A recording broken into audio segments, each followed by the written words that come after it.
And so I do feel joyful this morning. I hope you do as well. I was driving through this glorious, what we call an early fall here in the Carolinas, and noticing the trees are still pretty green. And I would say if I were in upstate New York, they'd be near done, yes. But we get to have the mildest and loveliest of climates.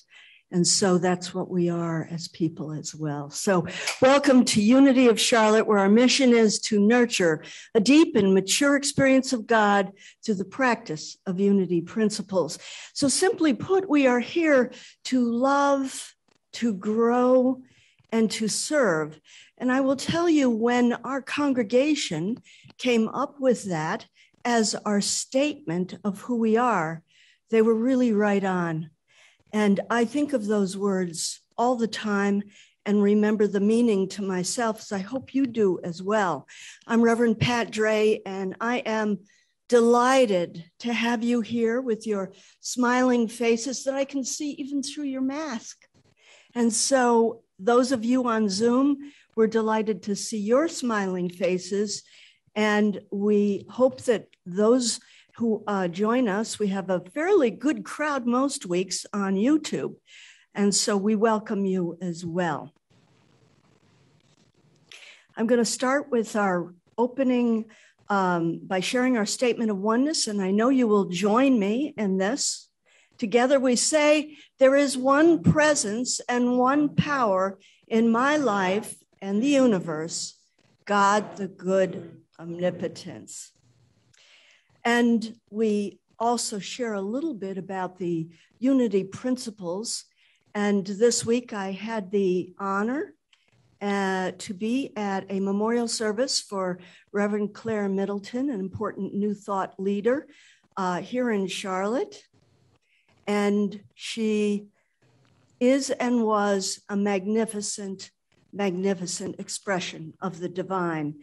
And I learned a lot more about her life at this service, and had the pleasure and honor of speaking to some of my very fond memories of her.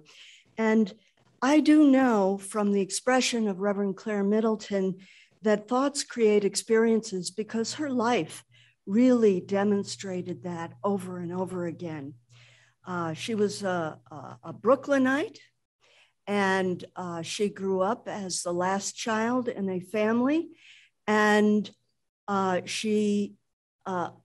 mother was an extraordinary woman, but who spent her time keeping that family together and inspiring them, which she did so well. And Reverend Claire was able to get a free ride all the way through her bachelor's degree and achieved a master's degree as well. She was truly, in her heart, a teacher. And she taught that thoughts create experiences. The best demonstration of that, while her words were very powerful and her presence was as well, it was her life that expressed it the best. So please know with me for just a moment, whether you knew her personally or not, this wonderful, bright light.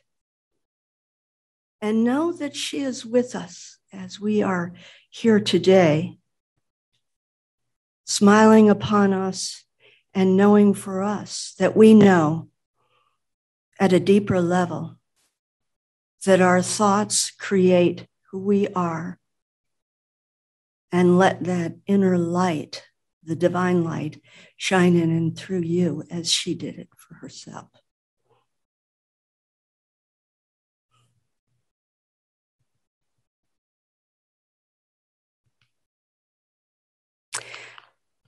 And now I will read the daily word for Sunday, October 10th.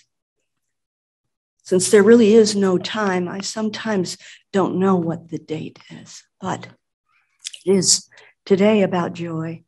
A growing awareness of God's presence is my greatest joy. Awakening from a restful sleep, I give thanks for the new day and all the people who will be a part of it. Although I cannot know what will happen as this day unfolds, I remind myself that everything and everyone might lead me to a deeper awareness of God. This growing awareness is my greatest joy. Even if the day includes less than happy experiences, I will know the quiet joy and comforting strength of the peaceful presence of God that is with me always. I will rejoice today in being alive, able to think, to feel, to appreciate the sights, sounds, and aromas that fill my environment. I will discover joy anew as I recognize each person I meet today as a unique expression of the wonder of God. This is the day the Lord has made. Let us rejoice and be glad in it. Psalms. And now for our announcements.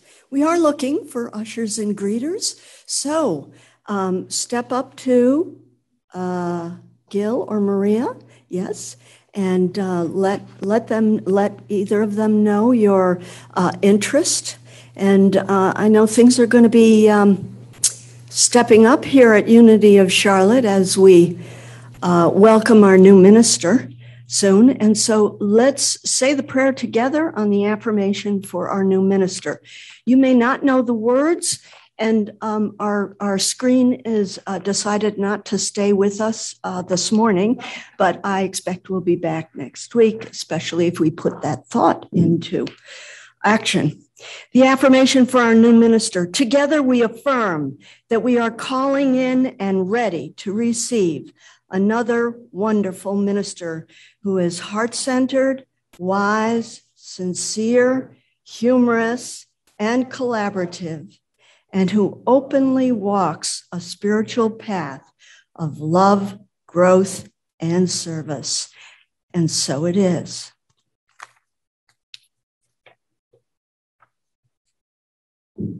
Our Unity Men's Group meets on the second and fourth Wednesdays of the month.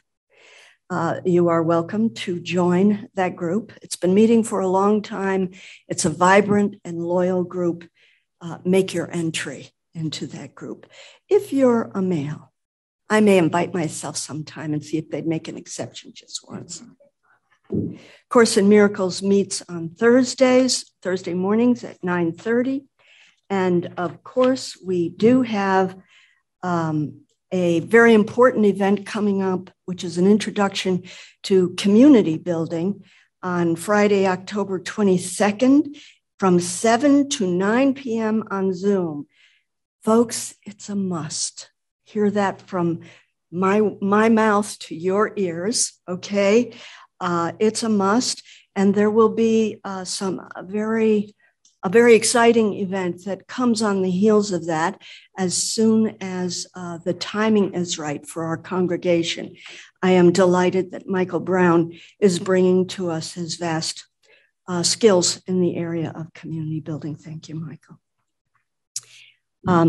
The Affirmative Prayer and Meditation Group meets on Tuesday evenings from 7:15 to 8 p.m. to set a prayerful energy for Unity of Charlotte, the city, and the world, facilitated by Barbara Rolfe via Zoom. And on Wednesdays, we have I don't know if it's here, but it is a fabulous class on Lucille Cedarcrans, a wonderful bright light in consciousness. And that is from 1 p.m. to 2:30 p.m. every single Wednesday. I think that covers our announcements. And when you printed them out in big print for me, Alan, thank you. See it's a little too small on that for my older eyes, but I managed through it. So that affirmation I did work. It is my pleasure to introduce our speaker this morning. It is one of our own. Fred Monroe has a PhD in a field of science called chemistry, and he served in the Air Force and retired from the Air Force. He is a lover and loyal pursuit of both New Thought and all things unity. And there are people in my life that I look to refine my understanding about unity. And Fred is one of those for me. I want to say that when Fred retired from the Air Force, he retired at the rank of major.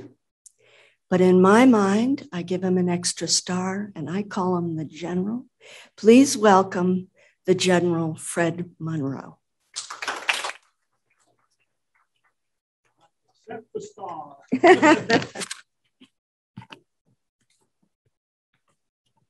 And I meant every word of it. Okay.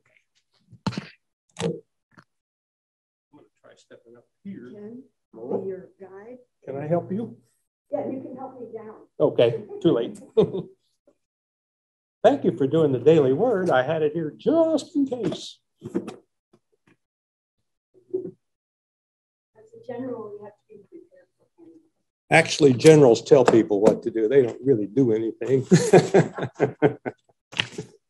Much.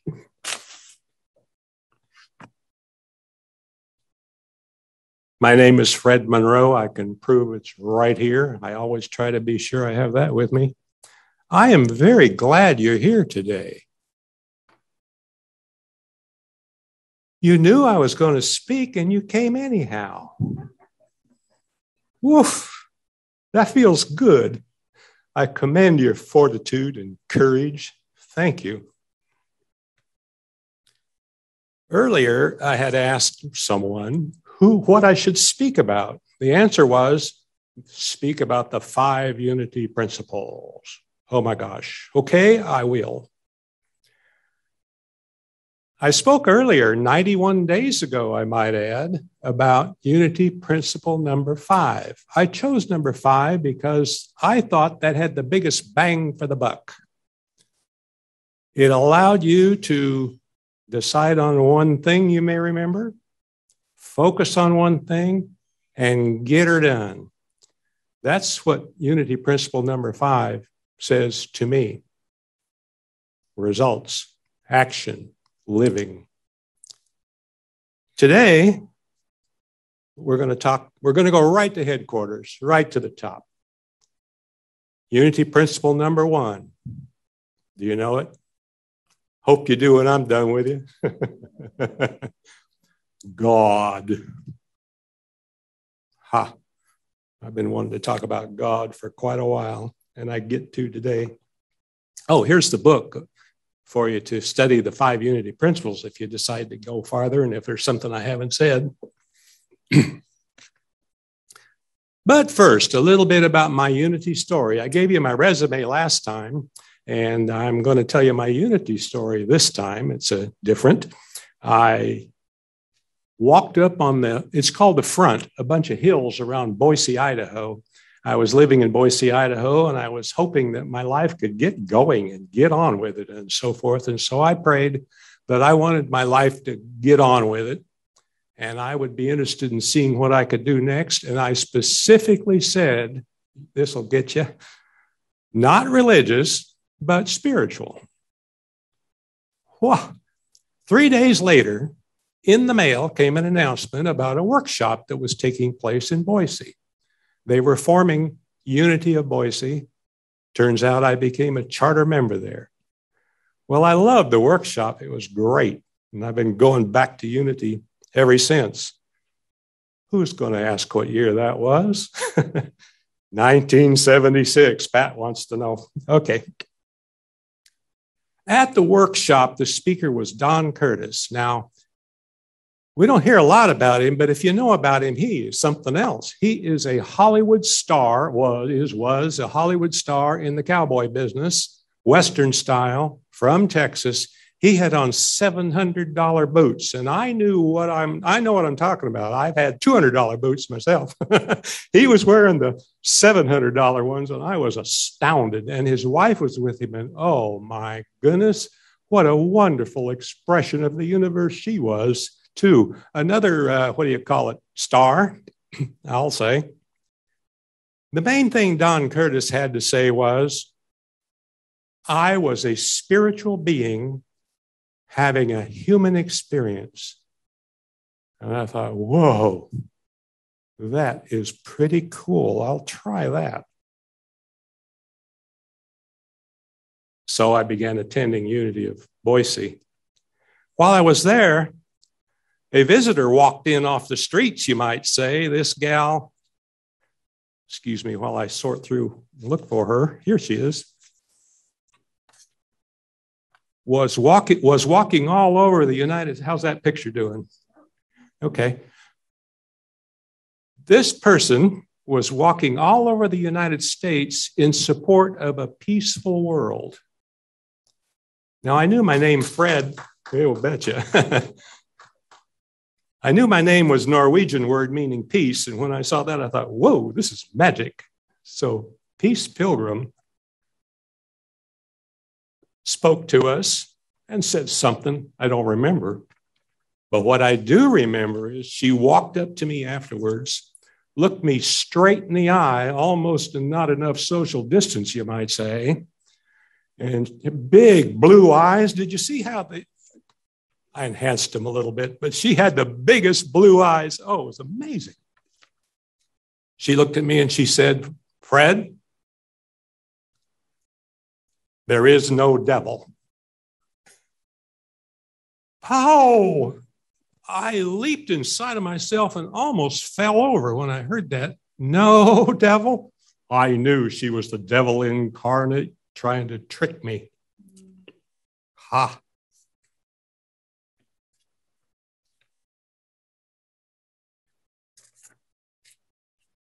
Later, I don't know the year, must have been 2010 maybe.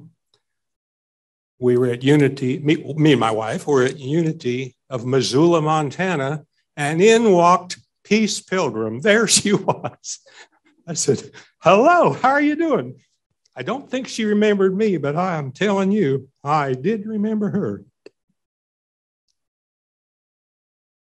Years later in Boston, Massachusetts, this was 2017, not too long ago, I was staying at Hope Lodge with some people up that were up in Boston for treatments. And I found her book laying in the waiting room of the Hope Lodge. I was astounded again. So I picked up the book and read it carefully. And Peace Pilgrim and I are good friends. At least I know it. Maybe she knows it at some level. Next thing I did, I was a member of Unity of Palm Beach. At Palm Beach, I and Pete Sarkey, two of us, ran the mastermind group, and it averaged about 30 souls every Sunday. We had a good time.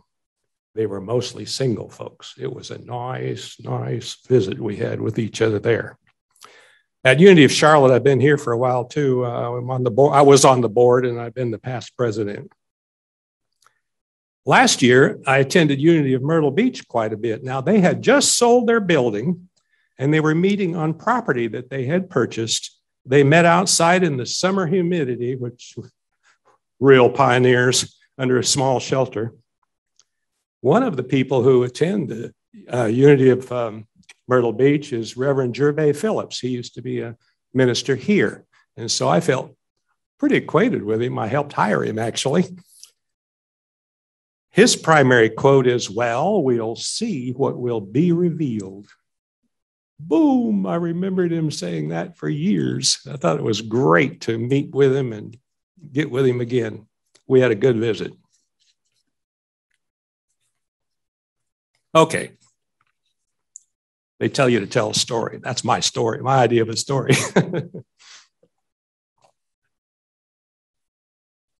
When I last delivered a message, my unannounced subject, maybe I just did announce it, was the fifth principle. Today, I want to talk about the first principle. In trying to decide what to speak about, I decided to go to headquarters.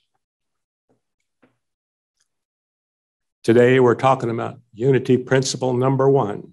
I will describe it. It tells you what God is rather than just talking about God and what He should do for us for free. This principle addresses the actual nature of God. Now, there are several versions of this because in unity, we can reword anything we like to. I said that the last time too, didn't I? You've heard this one. You know it too, except you know the words, and I'm going to talk about the meaning. There is only one presence and one power active in the universe and in my life, God, the good, omnipotent. I like to say that with my Paul Harvey voice, sort of Paul Harvey. Or also, some people say, God is all there is, absolute good, active in everyone, everything, and everywhere. We're going to explain that.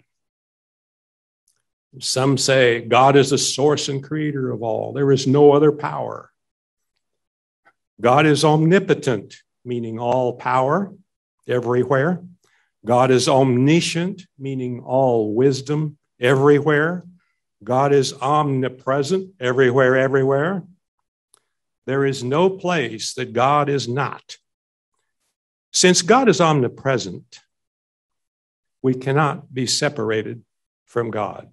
No matter what you think and feel or wish or pray for, you are not separated from God. Woo. Oneness is our natural state. Now, these are the words that you hear and we use, but what is the meaning of these words? I want to do a, like they say over at the Unitarian Church, I want to do a deep dive into the meaning of those words. You know the statements well, and my effort will take you down deeper. I'm going to show a little slide here as I dig it out. Pardon me, I'll find it. Here is a statement that is made commonly. Let me have a look. Is it reversed? Oh, all right. Okay. God is an it. It. All right, Fred, justify that statement. Well, Edgar Cayce, let's start with him. He's one of my heroes, born 1877, passed in 1945, was a well-known mystic and spiritual healer who had a solid foundation in the basic original Christian teachings. His Association for Research and Enlightenment is located in Virginia Beach, Virginia, and I've been there. I even carry a pocket token from ARE. There was a book about his life titled There Is a River, written in 1942 by Thomas Sugru, that has a very interesting appendix in it. I think it's called Appendix A or something. It's right at the end. The title of this appendix is The Creation According to Cayce.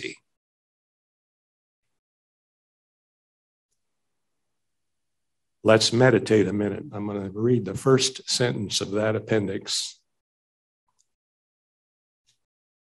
In the beginning, it became aware of itself and it moved. I suggest you do that meditation now and then. It has just become aware of itself and it moved.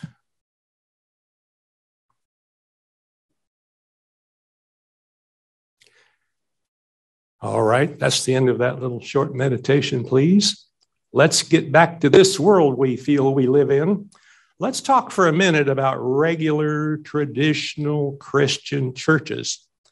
Now, I'm trying to be a little humorous, so hang with me, okay? I would like to compare unity and contrast it with the basic teachings about the nature of God. For one thing, most ordinary Christian religions don't describe what God is. They talk about God, they ask God for stuff, but what is God? That's where we're going today. Some other Christian churches are still teaching 12th century thinking and are very vague about exactly where God is or what is.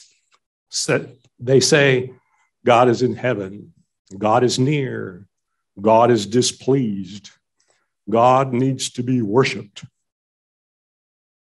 God is good and in charge, but he allows lots of strife in the world.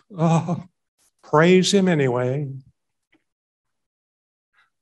Or maybe they say the Bible is exactly the word of God rather than a millennial-long game of guessing played by storytellers and then scribes. God answers prayer only if you've been good and you have tithed regularly. Some of them say, well, God is a person, probably a man, of course, and kind of an angelic judge, maybe. Anyway, God rebukes and chastens misbelievers. Our church has important rituals. You should follow them.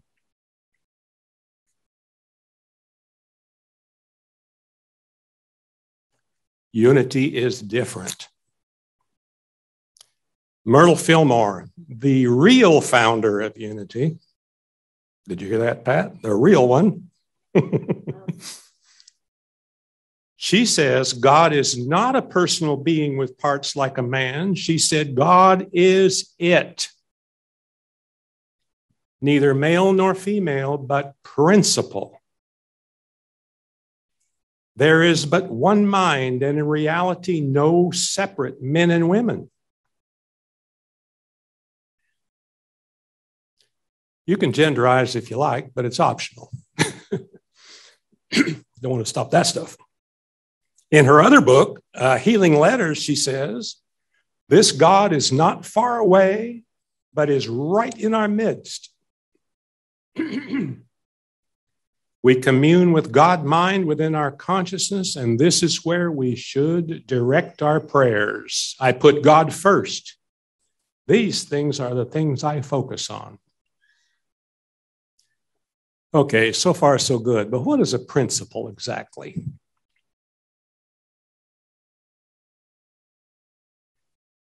Well, for one thing, circumstances don't make any difference to a principle.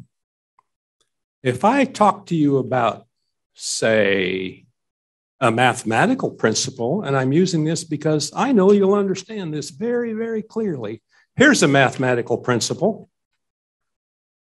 2 plus 2 is 4. Where in the universe do you think this is an untrue statement? Do you think it's not true at the bottom of the ocean? Do you think it's not true in Detroit, Michigan? The point of this principle, which is actually addition, exists everywhere, like God. It's a principle like God. God exists everywhere. The principle of addition exists everywhere, even way out in science fiction someplace. 2 plus 2 is still 4. Now, that's an example of a principle that I think is easy to understand.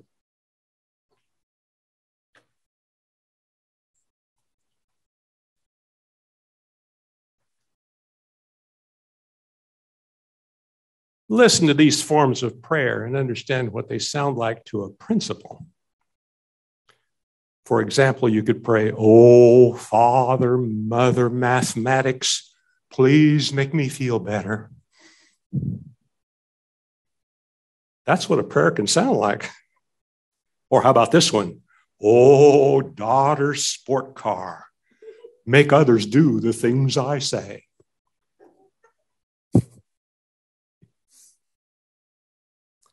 Here's one I hear now and then.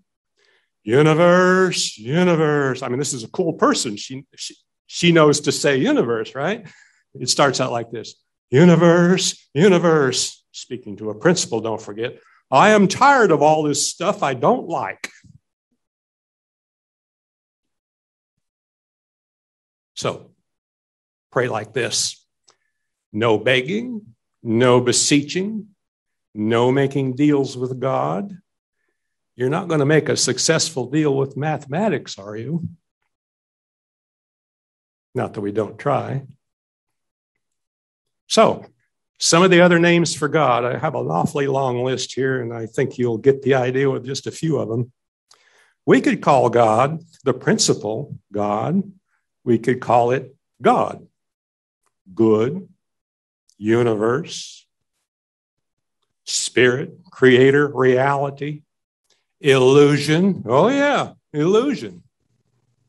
Absolute first cause. And since I call myself a scientist, let's just say science.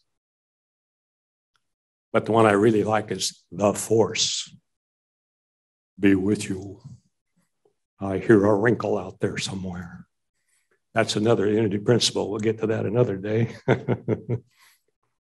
Reverend Elizabeth Longo is a unity minister, and she said, when I learned I was a child of God and I was made in the image of God and the likeness of God, and I had the power within to create my reality, I was blown away. I secretly thought I had superpowers. I even imagined I had my own genie who could manifest anything I wanted. My life had changed.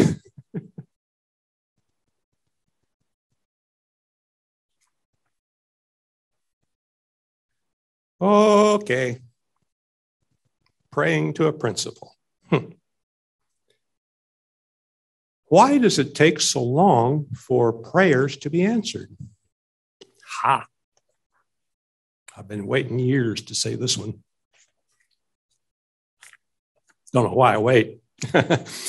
It doesn't take very long for prayer to be answered. Actually, prayer is answered right away.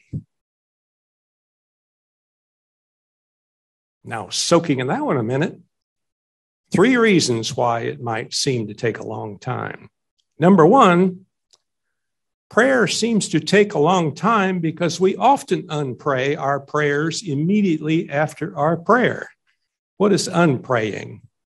Well, it's a contradiction to what you've asked for. Here's an example. Oh, I wish I was healthy, but I'm still sick. That is an unprayer, okay? This prayer was prayed and then it was unprayed. So go ahead and settle into that truth, please. The second reason prayer may seem to take a long time is that there is actually an eternal now that we live in.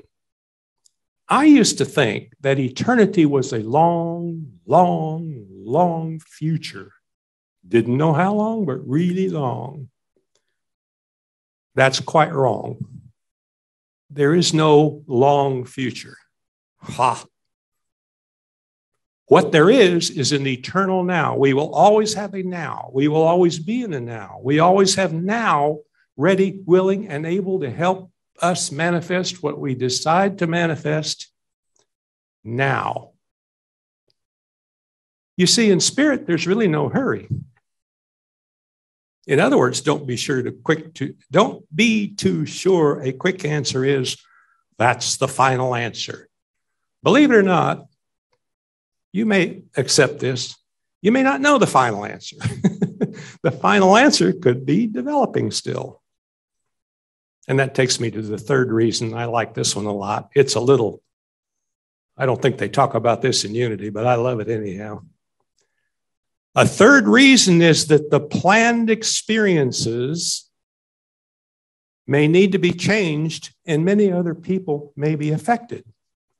You see, it's a large call to rearrange the lives of all the others that will be affected. Don't forget that there are millions of people praying.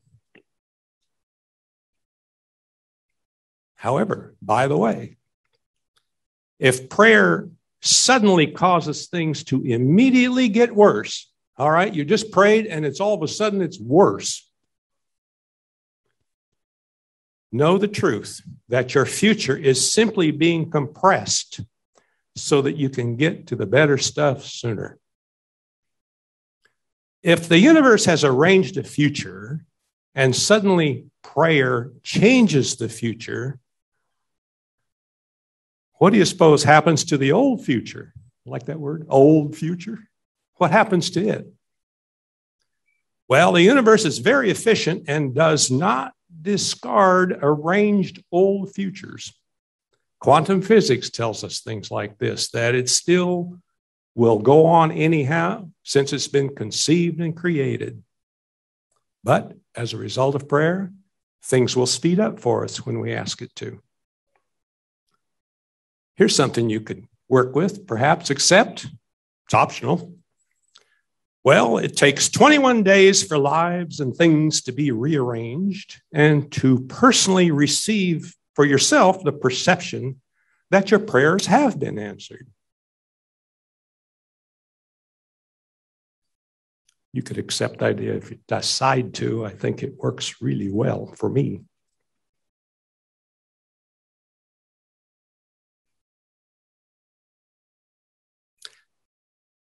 Now, for the really inquiring minds, don't raise your hand if you have an inquiring mind.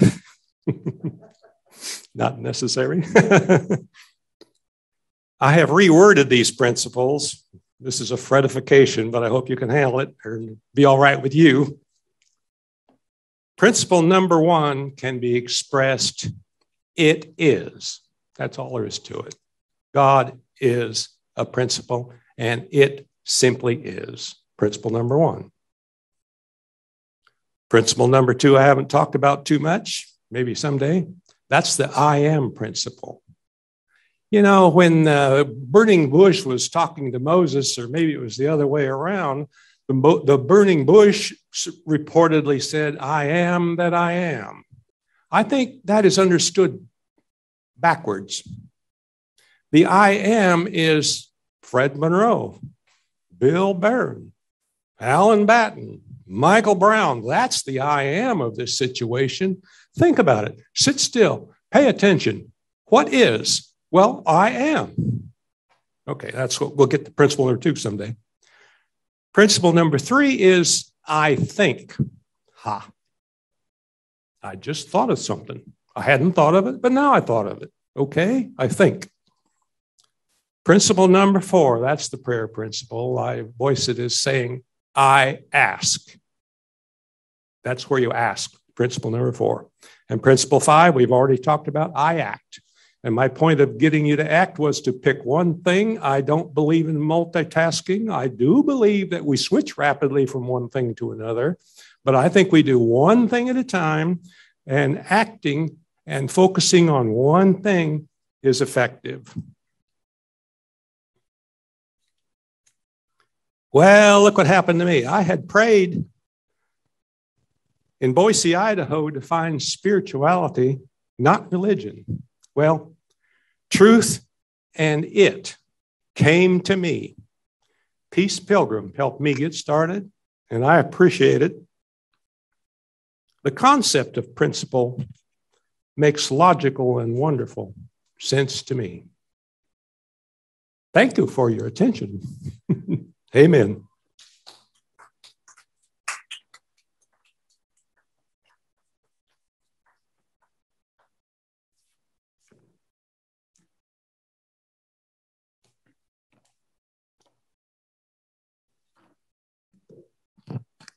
Well done, General Fred. Well done.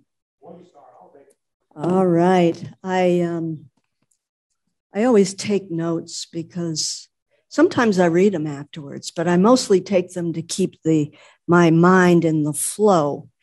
And my mind was in the flow. I so appreciate that. And the rewording of the unity principles.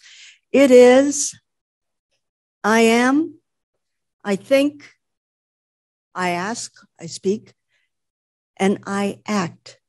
Beautiful. And I thank you. And now it is time for us to practice the law of circulation and be a little more aware of it in our lives. Better get on the right page here. And the law of circulation has been very important to me in my life because it was the spiritual principle that I clung to early on in New Thought in roughly 1999 and held it to my heart. And I didn't unpray it. I stayed with the prayer. That is also a precious, I have seen and noticed. It's so important to hang on to the prayer and not reverse it. And so I hung on to that, and it reversed everything that was happening to me at the time in swift action. So I want you, for your own good, for your own well-being, for your own spiritual progression, to practice the law of circulation in how you think and how you act. And I say for you, because that's the most important thing, you and your progression. I will mention that we are in a prosperity time here at Unity of Charlotte from this point of view.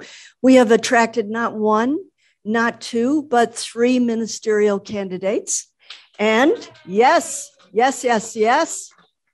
And you will get to know the final candidates in probably pretty quick order. And that means that we will be entertaining them, bringing them to Charlotte, and giving them a chance to speak and offer workshops. So with that, please pray, speak your word for the right and perfect minister, as we do all the time, and practice the law of circulation so we can welcome them in a wonderful way and further the work and mission of Unity of Charlotte and the work and mission in our own lives.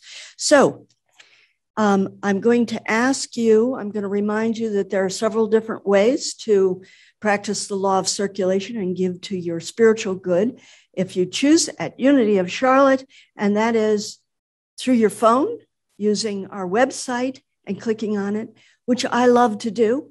And when I'm here, I hold the check close to my heart because I like the feeling and the energy of the law of circulation. And then, of course, you can do it the old-fashioned way.